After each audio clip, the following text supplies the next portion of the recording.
अध्याय 3 दो चर में युगपत समीकरणों का युग्म। आपने कक्षा 9 में एक चर में रैखिक समीकरणों का अध्ययन किया है, जैसे 2x + 5 = 0। यदि यह रैखिक समीकरण दो चरों में हो तो यह इस प्रकार होगी 2x + 3y + 5 = 0। अर्थात इसे अगर आदर्श रूप में रखें तो ax + by + c = 0।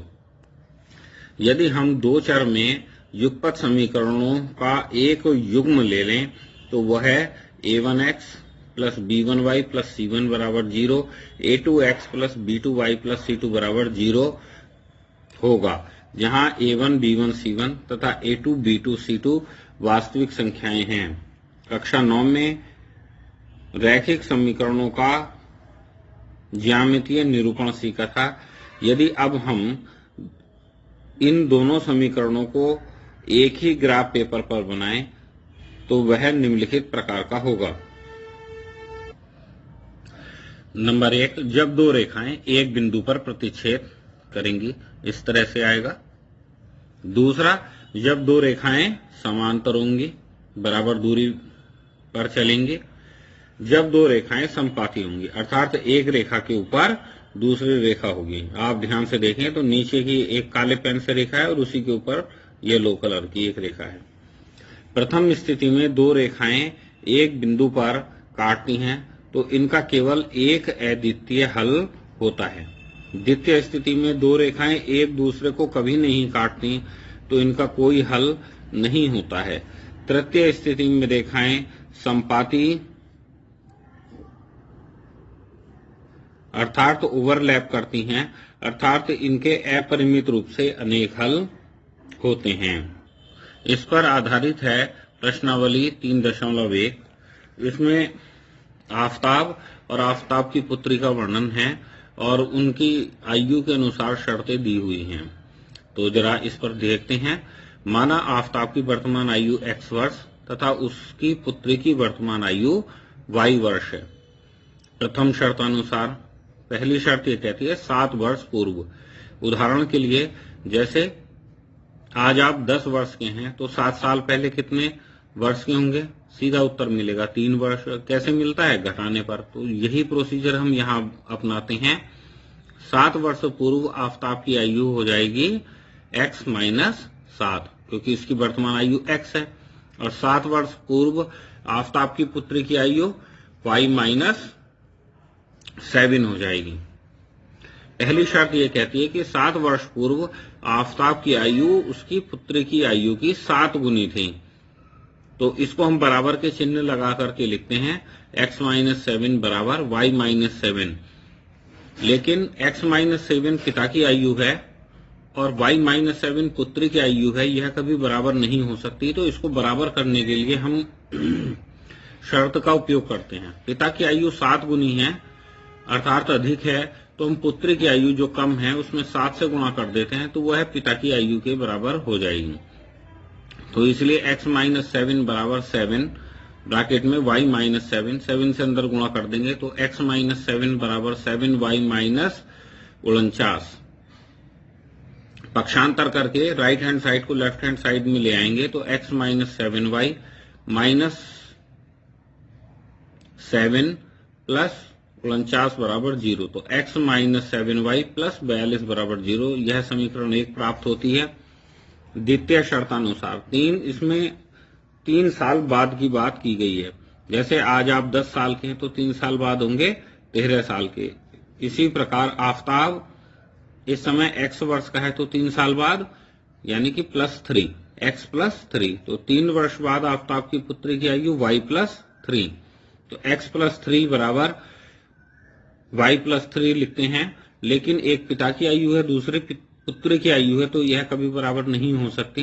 दूसरी शर्त के अनुसार क्या है? पिता की आयु पुत्री की आयु की 3 गुनी है, अर्थात अगर हम पुत्री की आयु में 3 से गुणा कर दें तो वह बराबर हो जाएगी। तो x + 3 = 3y + 3, अंदर गुणा कर देंगे तो x + 3 = 3y + 9। पक्षांतर करेंगे तो x - 3y + 3 - 9 और हल कर लेंगे तो x - 3y - 6 = 0। अब इस प्रकार हमें दो समीकरणें प्राप्त हो गई हैं।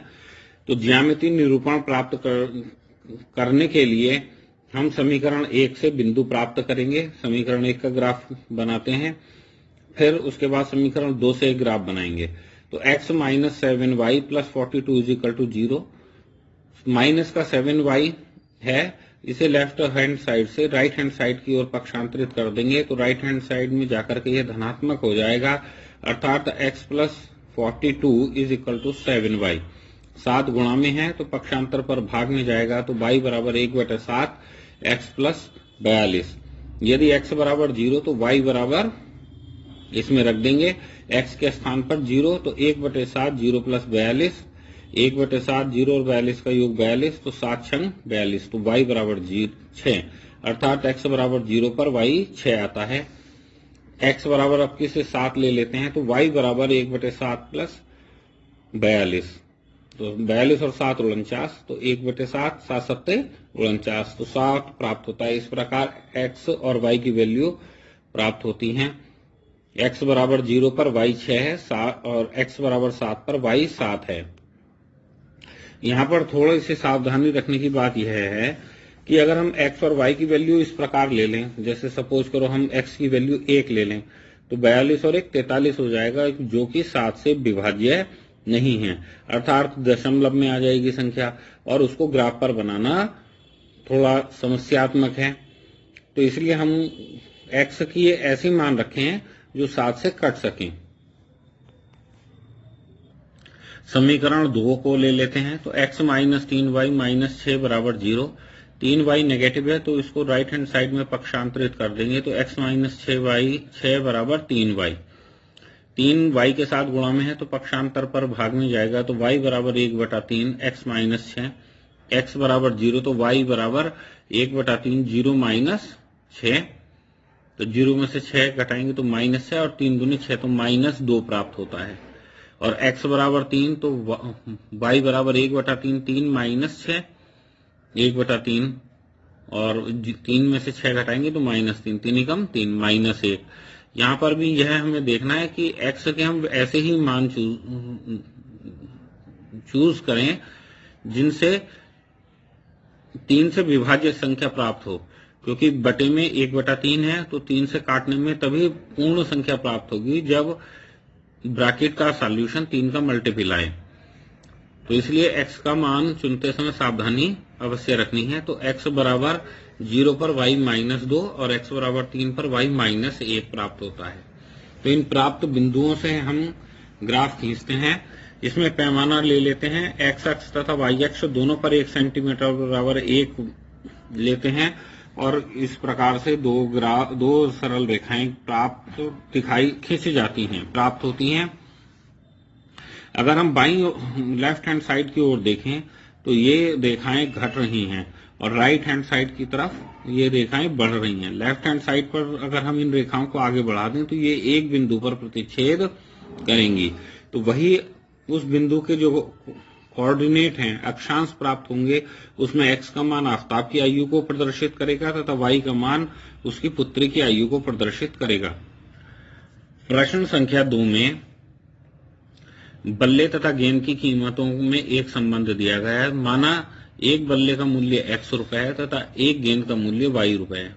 अब चूंकि 3 बल्ले और 6 गेंद का मूल्य 3900 रुपए है, तो एक बल्ले का मूल्य x रुपए तो 3 बल्ले का मूल्य 3x, एक गेंद का मूल्य y रुपए तो 6 गेंद का मूल्य 6y, अर्थात 3x प्लस 6y बराबर 3900। दूसरी शर्त के अनुसार एक बल्ले और 3 गेंद का मूल्य 1300 रुपए है, तो एक बल्ले का मूल्य तो x रुपए, 3 गेंद का मूल्य 3y, तो x प्लस 3y बराबर 1300 रुपए। समीकरण 2, इसको ज्यामितीय रूप से निरूपित करेंगे, तो 3x प्लस 6y बराबर 3900, 3 से भाग दे देंगे, तीनों पद जो है 3 से विभाज्य हैं, तो x प्लस 2y बराबर 1300, 2y बराबर 1300 माइनस x, y बराबर 1/2 1300 माइनस x। अब x बराबर हम 100 ले लेंगे, तो y बराबर 1/2 1300 माइनस 100, अर्थात 1200, और 1200 गुणा 1/2 600, तो x बराबर 100 पर y का मान 600 प्राप्त होता है। x बराबर 300 लेंगे तो y बराबर 1/2 1300 माइनस 300 अर्थात 1000 और 2 से भाग कर देंगे तो 500। तो x बराबर 100 पर y 600, x बराबर 300 पर y 500 प्राप्त होता है। समीकरण 2 को ले लेते हैं, x प्लस 3y बराबर 1300। तो 3y बराबर 1300 माइनस x, 3 गुणा में है तो पक्षांतर पर भाग में है, y बराबर 1/3 1300 माइनस x, x बराबर 100 पर y हो जाएगा 1/3 1300 माइनस 100 यानी कि 1200 और 3 से भाग कर देंगे तो 400। x बराबर 400 पर y हो जाएगा 1/3 1300 माइनस 400, 1/3 900 और 3 3 900 अर्थात 300। तो x बराबर 100 पर y बराबर 400 और x बराबर 400 पर y 300। इनको मान लेकर के हम एक ग्राफ खींच लेते हैं और पाते हैं कि वह ग्राफ जो है एक बिंदु पर काट रहा है, 1300 और 0 पर काटता है। तो एक रेखा को ब्लैक पेन से प्रदर्शित किया गया है तथा दूसरी रेखा को रेड पेन से प्रदर्शित किया गया है। यह इन समीकरणों का ग्राफीय निरूपण है और जो कटान बिंदु है जहां पर दोनों रेखाएं काटती हैं वो है इसका उत्तर है। लेकिन प्रश्न में हमें केवल ग्राफीय निरूपण पूछा गया है, उत्तर नहीं पूछा गया है। प्रश्न संख्या 3 में 1 किलोग्राम सेब का मूल्य x रुपए मान लेते हैं तथा 1 किलोग्राम अंगूर का मूल्य y रुपए मान लेते हैं। तो प्रथम शर्तानुसार 2 किलोग्राम सेब और 1 किलोग्राम अंगूर का मूल्य 160 रुपए है, तो 2x प्लस y बराबर 160। दूसरी शर्त में 4 किलोग्राम सेब और 2 किलोग्राम अंगूर का मूल्य 300 रुपए है, तो 4x प्लस 2y बराबर 300। अब ज्यामितीय निरूपण समीकरण 1 ले लेते हैं, x प्लस y बराबर 160, तो y बराबर 160 माइनस 2x, x बराबर 10 ले लेते हैं तो y बराबर 160 माइनस 2 गुणा 10 अर्थात 20, तो 160 माइनस 20 140, x बराबर 50 पर y बराबर 160 माइनस 100 यानी कि 60, तो x बराबर 10 पर y 140, x बराबर 50 पर y 60। समीकरण 2 को ले लेते हैं, 4x प्लस 2y बराबर 300। पूरी समीकरण 2 से विभाज्य है तो 2 से भाग कर देंगे, 2x प्लस y बराबर 150, तो y बराबर 150 माइनस 2x, x बराबर 10 पर y आ जाएगा 150 माइनस 20 130, x बराबर 50 पर y बराबर 150 माइनस 100 अर्थात 50, तो x 100 y 130 हो जाएगा, x बराबर 50 पर y 50 प्राप्त होता है। रेखाओं के हम ग्राफ खींच लेते हैं तो यह दोनों ग्राफ एक सरल रेखा के रूप में प्राप्त होते हैं। यहाँ पर पैमाना हमने x अक्ष पर 1 सेंटीमीटर बराबर 10 तथा y अक्ष पर 1 सेंटीमीटर बराबर 20 लिया है, तो दो सरल रेखाएं प्राप्त हो जाती हैं, अर्थात ये किसी कभी भी एक बिंदु पर नहीं मिलेंगी, अर्थात इन समीकरणों का कोई भी हल नहीं होगा। तो इस प्रकार ये आपकी एक्सरसाइज 3.1 समाप्त हो जाती है। धन्यवाद। आपको अगर कोई समस्या हो तो आप इस पर कमेंट बॉक्स में लिख भी सकते हैं, तो मैं आपकी समस्याओं को हल करने का प्रयास भी करूंगा। तो आशा है कि आप वीडियो में कमेंट भी अवश्य लिखेंगे।